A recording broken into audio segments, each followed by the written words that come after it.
Hello everyone, I'm Richards, one of the RHS developers, and welcome to another dev diary. We don't often make these, about one of the most exciting new vehicles, the M1151, M1165, and M1152 series. So this dev diary doesn't have a script or anything. The way we're going to do it's a bit more casual, as I felt if I write it out beforehand it tends not to capture what I really want to say about it. So I just jotted down some basic notes about how I want to go about the dev diary. And the first thing we're going to talk about is how we got the concept for the vehicle and our design philosophy behind it. And then what we're going to do is we're going to talk about the process of how we made the add-on, how long it took, timelines, some of the challenges, some of the things we wanted to incorporate, cool stuff like that. And then we'll get in game and I will display all the new versions and explain some of the characteristics, capabilities, and differences. And then we'll close by roasting someone, all in good fun. So we'll start with variants and design concept. So the reason I called this dev diary Getting It Right is because one of the things I think we really pride ourselves on in RHS is really nailing the scale, the features, the details, and things like that. And certainly not every model has been perfect, especially some of the ones I've done. The textures on the MATV are kind of weak. One of the things we're looking at improving, and things like that. But scale-wise, I think we've always been really good at representing something very authentically. And one of the things that really sort of proves that, well, not proves, it's not science, but anyways, is the MATV. So comparing our MATV to the one in-game, they are extremely similar proportion-wise, which is good because that MATV is, fairly accurate minus the game add-ons, like adaptations that Arma 3 made to bring into that fictional world. And it's very interesting because, and we'll get to why at the end later, we were looking at a lot of photos of the Squad MATV, which definitely has better textures on the outside, for sure, although we've improved our interior quite a bit.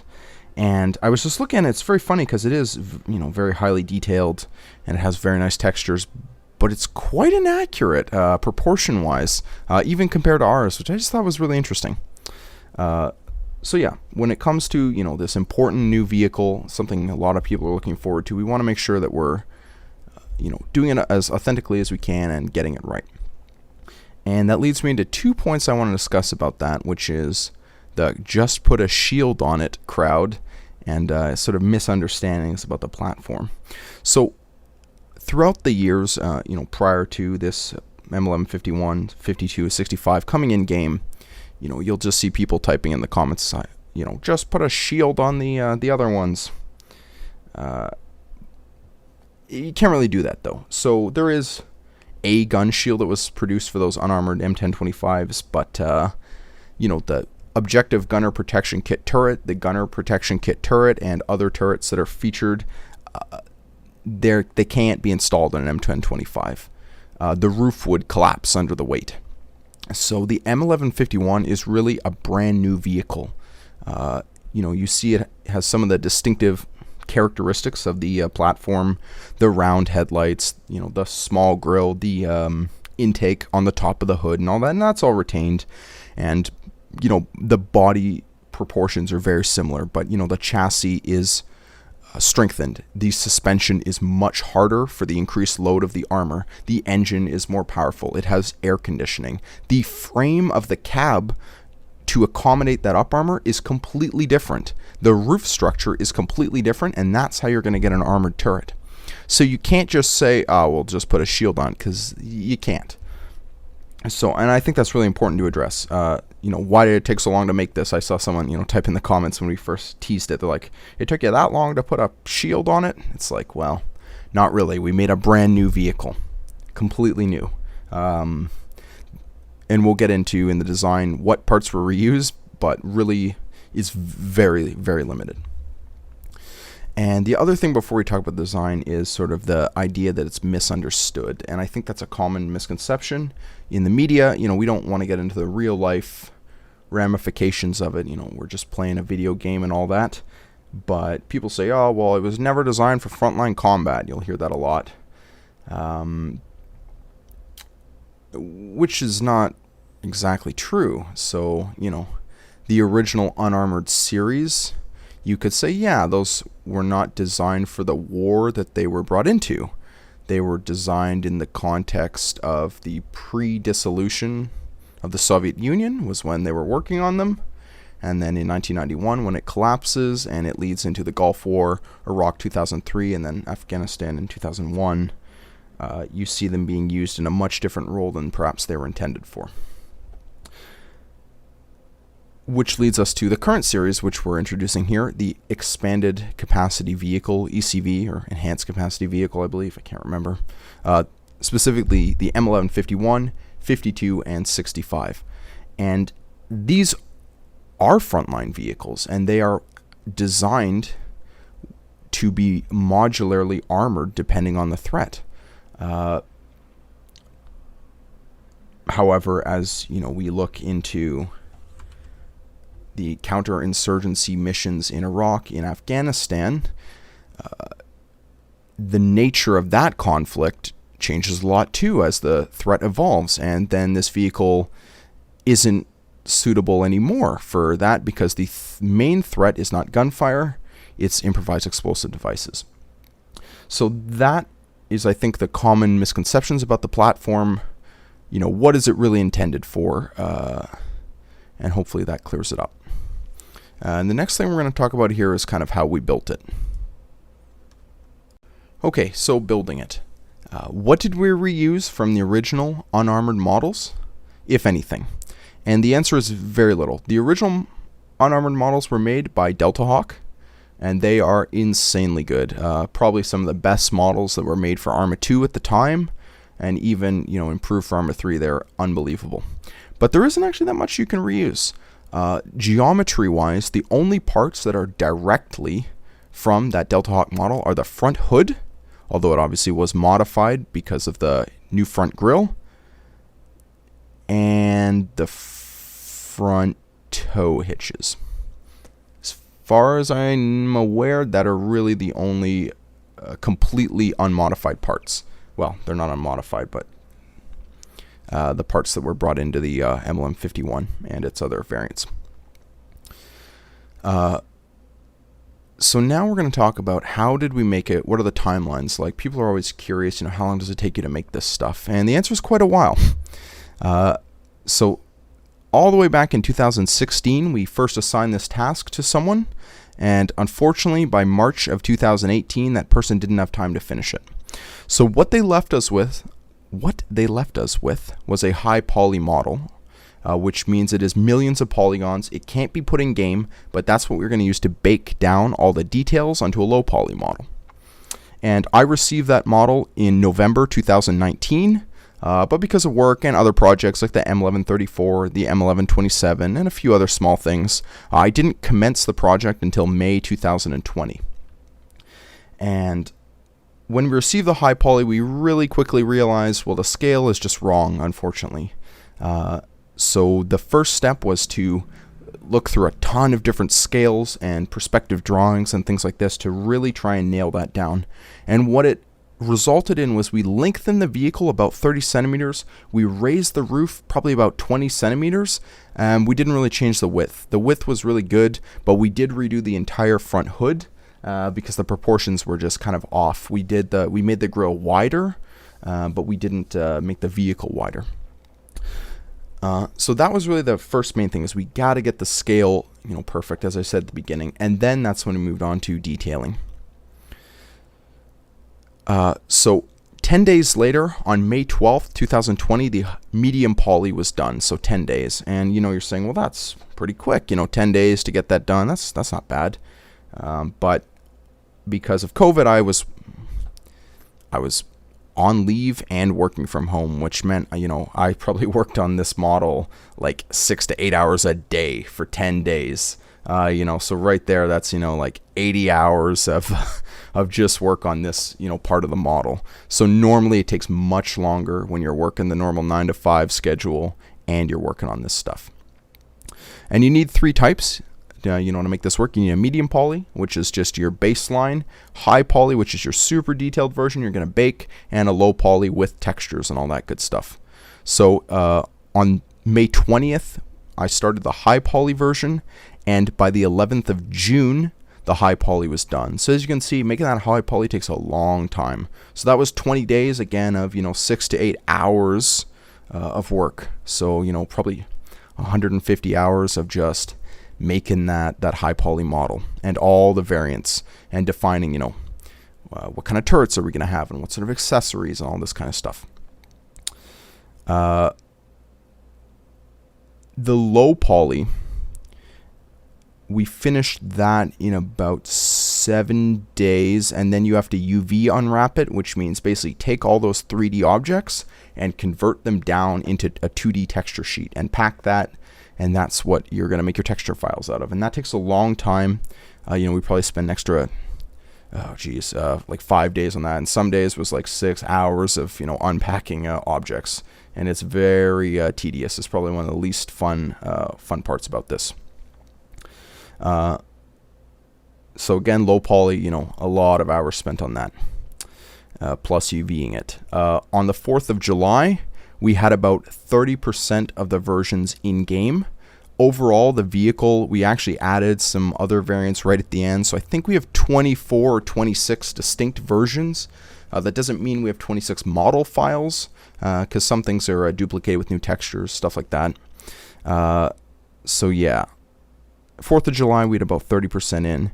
By the 8th of July, we had about 50% in-game. And by the 31st of July, we had all the variants in that we needed, and we're still working on things like damage, animations, features, stuff like that.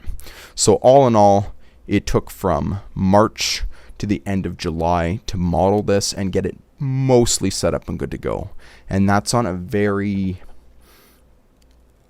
probably one of the fastest we've been able to make a model, just because of how permissive it was without going to work. So normally it takes a lot longer, and generally a high quality new original vehicle takes 6 months to a year of working on it a few times a week to really get it finished. So a long time. And the other thing is too, with defining, what do we want? You can't make everything, so we divide it into stages. So in this stage, you're going to get M1151, M1165 non-GMV, and M1152. And we had to define, well, can we make a tow one? Well, we don't have the tow launcher, so we got to make that first. So let's push that to stage 2. And how about the special operations one, the GMV? Well, that's pretty complicated. It's almost its own vehicle, really, with all the details, so we'll push that to stage 2. And, we just tried to focus really on stage 1 on that core capability of armament carriers, cargo vehicles, and so forth. Alright, here we are in game, and what we're going to do now is I'm going to introduce all, or most at least, of the variants of the up-armored M1151, M1152, and M1165 ECVs that are going to be found in the next update. And the way we're going to do this is pretty easy. I've put the United States Army ones on the left in desert, and the Marine versions on the right in woodland. And you can choose woodland or desert for either, but there's no point placing double the amount of these versions just with a different paint scheme. And as we go along, we'll point out some of the differences with each vehicle and some of the customization options. So right here, this is the baseline M1151 without any armament fitted. So some of the customization options here, you can see on the back that brown panel, that's called a CIP or Combat Identification Panel. And the primary purpose of that, there's one on the front there too, is to provide a distinct IR signature to avoid friendly fire. So in that sense, it is what's called an IFF device, or Identification Friend or Foe.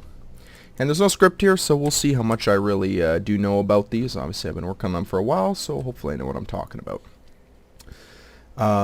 So immediately when you compare this to an M1025 or an M998, you can see the cab is a lot different. For instance, the sides are completely flat. They have these huge armored doors with armored windows on them. The back has a similar profile, but as you can see, it's more squared off. And the rear gate or the rear hatch is the same, but the side parts, as you can see, are now armored paneling, and they're a lot more squared off. Those vents above the rear wheels are for the air conditioning, because this vehicle does have AC. We'll take a look at that in the interior, although irrelevant for ARMA, obviously. The fuel cap door there, JP8 only, has an armored cover on it now. The front grille obviously is much more distinctive on these up-armored versions. You can see it is protruding out of the front, where on the M998, M1025s, and so forth, it is flush. One of the important things to notice with this is the armor package. So M1151, 65, 52s are kind of interesting because they have a modular up armor package. So they don't all look like this. So the armor package that's fitted here is what's called Frag 5, which is basically the heaviest armor package that was fitted to these up armored vehicles that you saw in missions. There was a Frag 7 kit produced, although I don't think it was ever fielded. So these doors are what's called Frag 5 doors. And you'll see other doors. We don't have them in this update. Maybe we will in the future, which are called the Standard Threat B kit doors. And the paneling all along the underside here of the vehicle is different too. This is a up armored plate that's going on the other plate. So it's basically a second layer of up armoring. And the front windscreen here is kind of interesting too. There's two different versions. This is kind of the older one, but you'll still see it a lot on the Frag 5 vehicles. Right now we don't have the other one, but again, maybe in the future. It isn't that much different, but it's a slightly different quick release design, so that theoretically if your vehicle rolls or the doors are very heavy, you can't open them for whatever reason, you would be able to escape by removing the front windshield, which this one you can't. So the main thing too with these all these versions is we try to give them distinct accessories based on their realistic role. So this one you can toggle the raised air intake and put on the raised exhaust, as in the marine ones, which come fitted with that deep water fording kit or DWF kit by default, as you would expect. And you can toggle that CIP or those combat identification panels. But beyond that, on these sort of less deployment version ones and these less frontline ones, unarmed, you're not going to be putting a Rhino on this because you're not going to lead a convoy with an unarmed one, basically. Okay, let's move on then. So M1151 with the common remote operated weapon station, or CROWS. Some people call it a crow's nest. I'm not really sure why, but anyways, they do. This is an M153 CROWS. I'm sure you've seen on some of our other vehicles. The other CROWS is the M1151, and that's the one on the Striker, although they are not the same. So the key characteristic of this one, obviously you have that CROWS gunner position here. Let's jump in. Alright, so we're inside. You have that CROWS gunner position here in the interior of the vehicle, so you get one less seat. You can still transport 4 people, but one of them has to be your gunner now, so that's a consideration for this version. We'll take a look at the interior here at the end, though. Alright, let's hop out. Okay, as is tradition, CROWS with the M2 and with the Mark 19.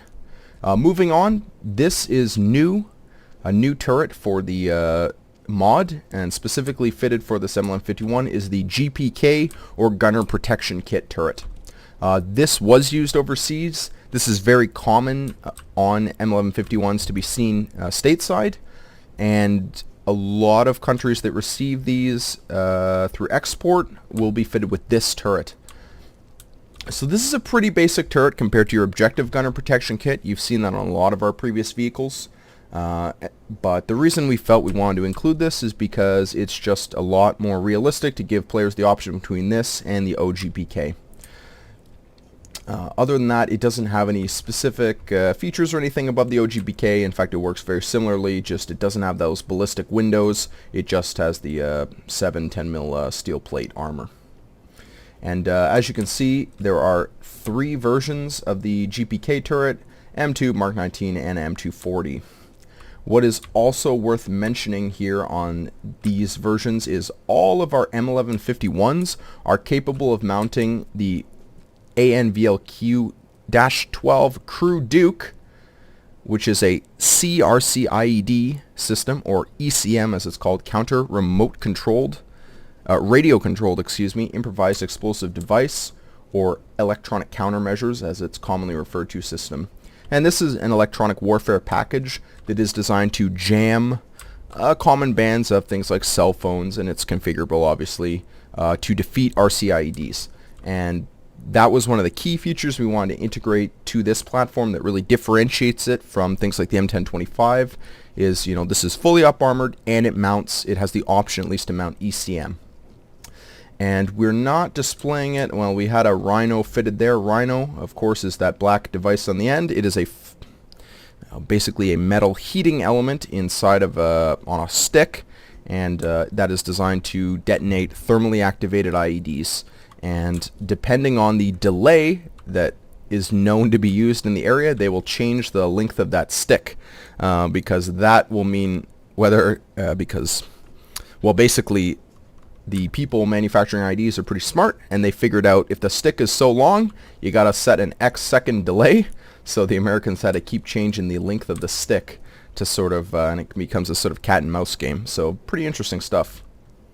Yeah, so Rhino, Duke, both fitted to the GPK versions here. And these are just for the Army. The Marines don't use these GPK ones. The next one is really cool. It's still somewhat of a work in progress. We'll have it ready for the release, obviously, but I think it's probably my favorite version that we're introducing. It is the Cav Scout M1151, or the M1151, fitted with the M2 50 caliber machine gun and the LRAS 3.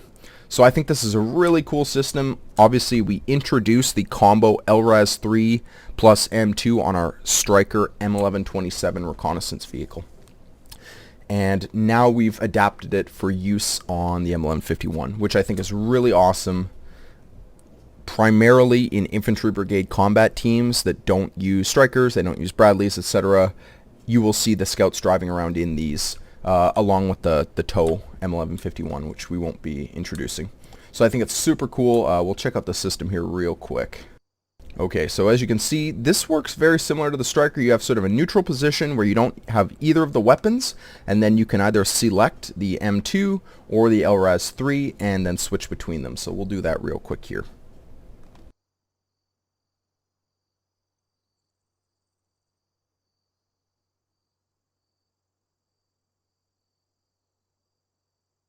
So as you can see, it's the same LRAS 3 system we introduced. I think it's super cool. And like I said, probably my favorite version. I was really happy we were able to integrate this into the mod. The LRAS 3 version is also going to be fitted with multi-barrel grenade dischargers, smoke dischargers as they're commonly known, to really give it that tactical edge, make it a proper reconnaissance vehicle. So it should be really cool, and like I said, it's going to be awesome. Okay, moving on, we're now going to look at the OGPK versions, or the Objective Gunner Protection Kit. This turret was our first armored turret we introduced to USAF, and the first vehicle, I think we put it on the LMTV, which is kind of funny. That was the first vehicle that could accept the turret at the time. And this is the one that really lets you get the most sort of deployment-oriented accessories. You have this reinforced armored bumper. This was fitted to a lot of the vehicles overseas you can see in photos, so we thought it would be really fitting to include that. And one of the things I'm so impressed some of our other developers were able to do, I believe this is primarily Rayhard who worked on this, was you can hide this armored bumper in the editor and it will move the Rhino back to the original position, but when you flip on the armored bumper, it puts the Rhino out and attaches it to the front, which I think is so cool. Probably one of the coolest aspects of this version. Otherwise, these are very similar to the GPK versions. They don't really offer any other features other than, like I said, they're giving you that more deployment-oriented armored bumper. And as you can see, we've kitted out these a few different ways. These have the full range of OGPK, I should say, customization options as well, which is pretty cool. And the three versions of these are the same as GPK, M2, Mark 19, and M240. That's the M240. Okay. So that is our M1151 series for the U.S. Army, available in desert and in woodland. This is the M1152. This is colloquially known as the fob runner. It is a logistics vehicle designed for, company level stuff. It's basically just a two-door armored pickup version, which is pretty cool. And we've given this one, I would say, some really cool options. So on the front, you have CIP, but you're not going to be putting the armored bumper or the Rhino on because, again, it goes back to a gun truck will lead the convoy. This will not lead a convoy, so you're not going to have that Rhino fitted to every vehicle. That Rhino will simply be on the vehicles that's going to, like I said, go ahead, or else it's going to have the most effect. So we've got 3 versions here. The first one you can configure. It's just a cargo carrier, and you can fit it with either the canvas and the rail sides, or in this configuration, which is the flat cargo bed. This resupply version, which comes scripted to deliver vanilla ammo resupply fuel, just a small amount, proportional to the capabilities of it.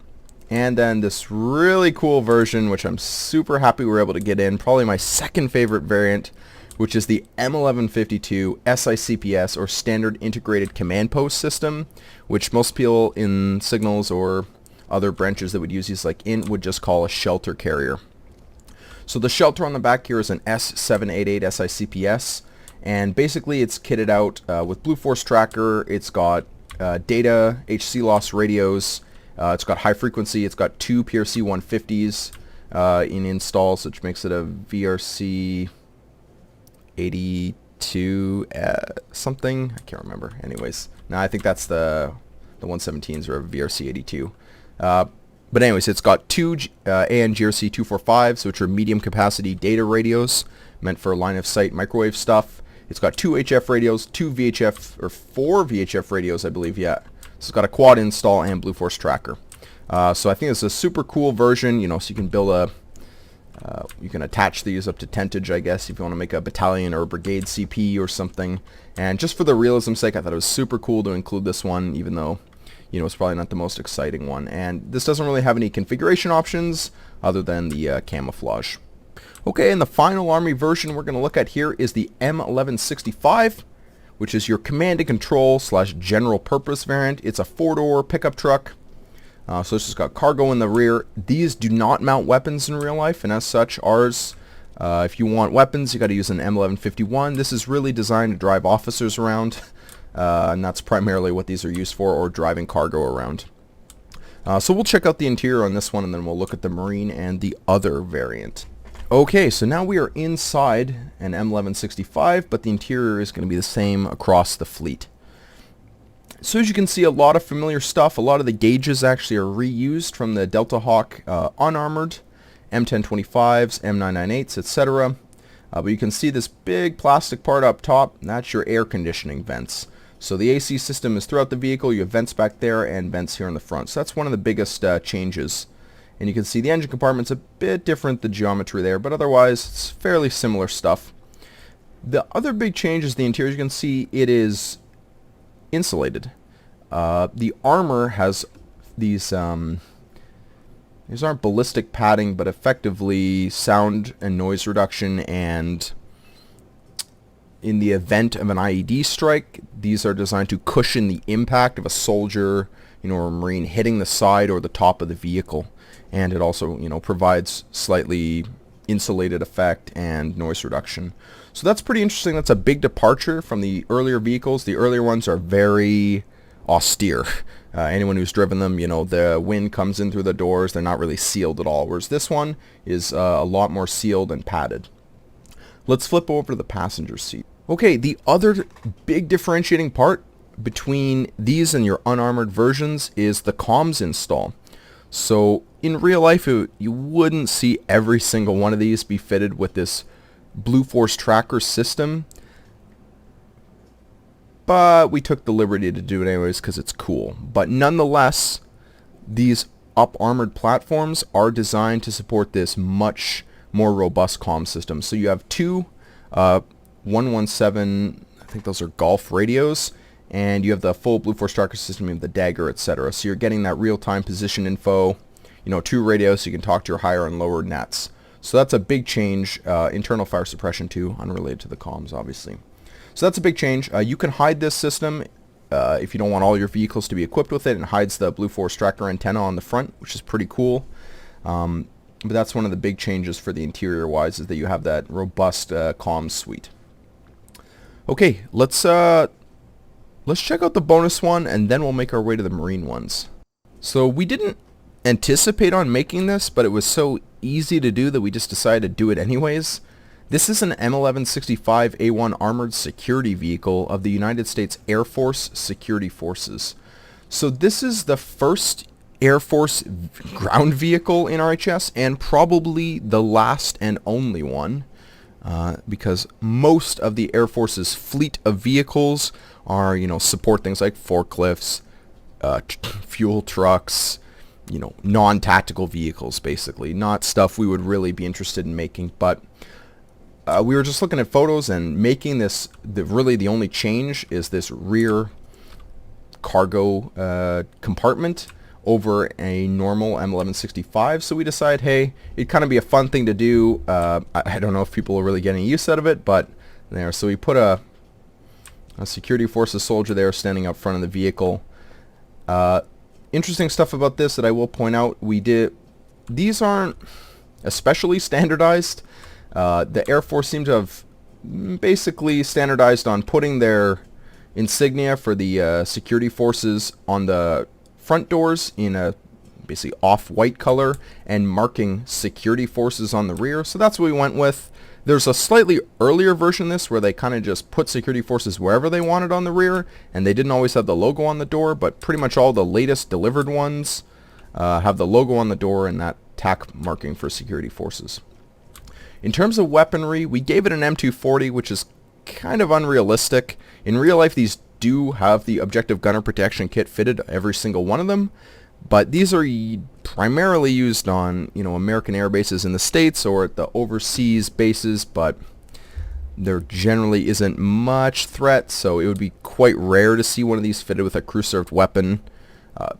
It's not impossible, if there was a credible threat, perhaps they would put an M240 on, but it would be probably unlikely to see anything except that, just based on sort of the weapons they have available. So we went with the M240. And this is available in Desert and Woodland, and it does change the security forces, the tactical recognition patch, to a Woodland one. So just a cool, fun thing, nothing too special about it, but we thought just let people have it, and then they can LARP as security forces and check IDs all day. So pretty cool stuff. Okay, let's finish off with the Marine ones. So here's your M1165. Besides that option, it is no different.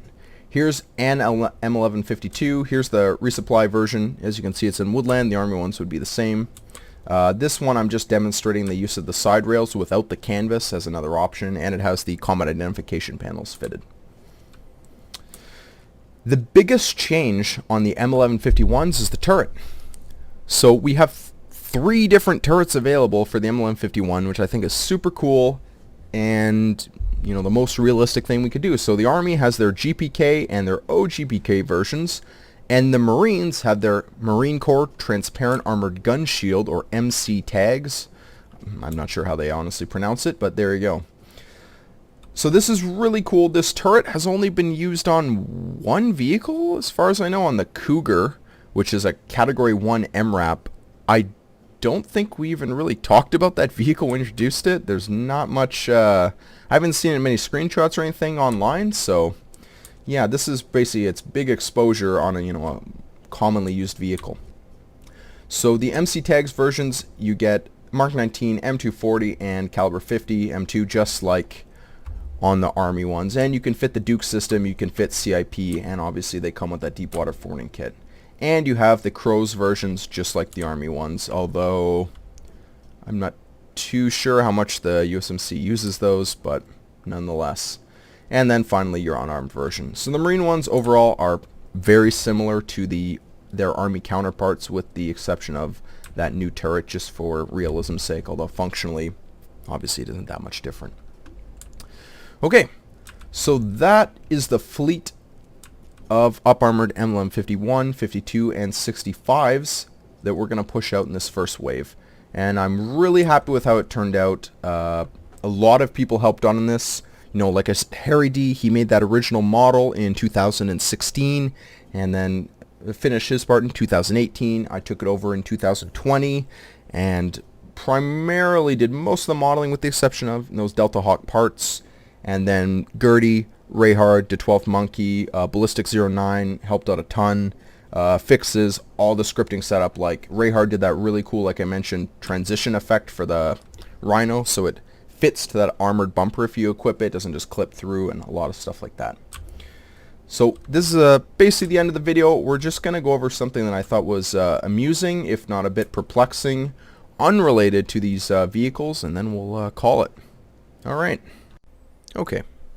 So we're out of game, and now what we're going to do is we're going to look at something so perplexing, so bizarre, that I just feel like we need to talk about it. So a lot of people, well, not a lot, but some people like to rip the content from RHS to make their own mods, which is not allowed. You know, you shouldn't do it. It's, you know, against the terms of the mod, and it's against, you know, using Steam Workshop and stuff like that.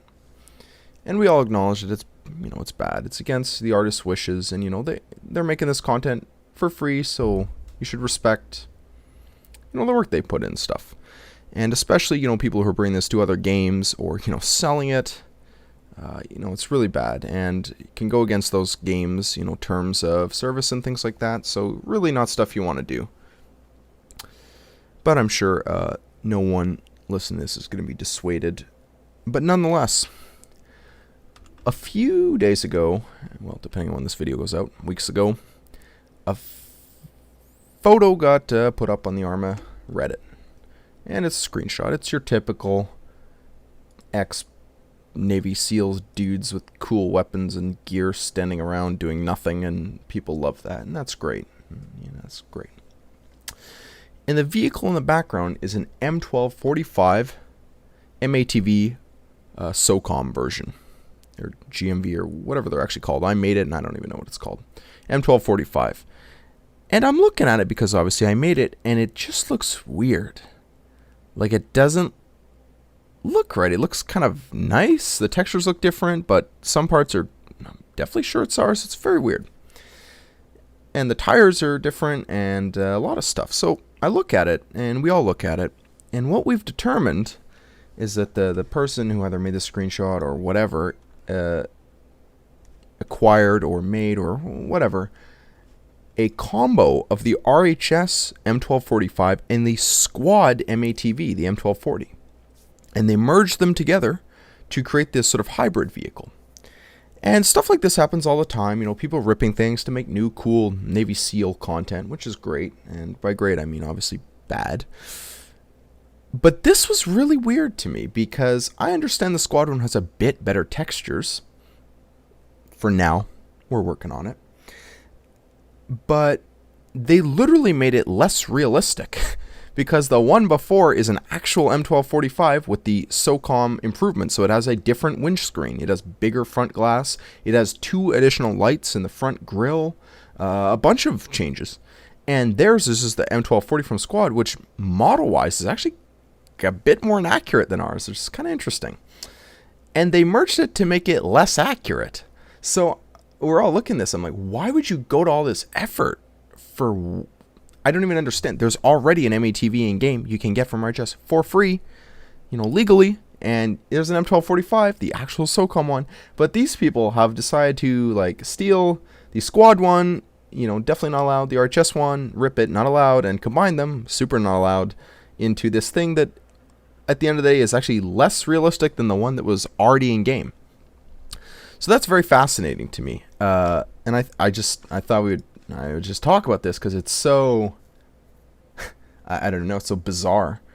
Like, I just don't know why someone would do this, and then people were saying, well, maybe people were like paying money for this. I'm like, oh my gosh. So first of all, like, don't do this ever, and second, don't pay money for this. Just download RHS for free and do that, and play with the M1245 that's already in game. That's arguably more realistic than this ripped one that's like half made out of the stuff we did. I don't know why. Yeah, anyways, so that's where we'll leave it. This is so bizarre. This really, I don't know, crossed the line for me in terms of this doesn't make any sense. It's like people ripping things and making it into cool Navy SEAL things. I'm like, bad, but I understand why they're doing it, I guess, because it's not something we offer. But then these people are taking something that already existed and making it less realistic, and apparently people were paying money for this, so don't do that. If you paid money for this, that's, I don't know, try and get your money back, because that doesn't make sense. So yeah, that's it. Thanks for watching the Dev Diary. Have a good day, and we'll see you on the next one.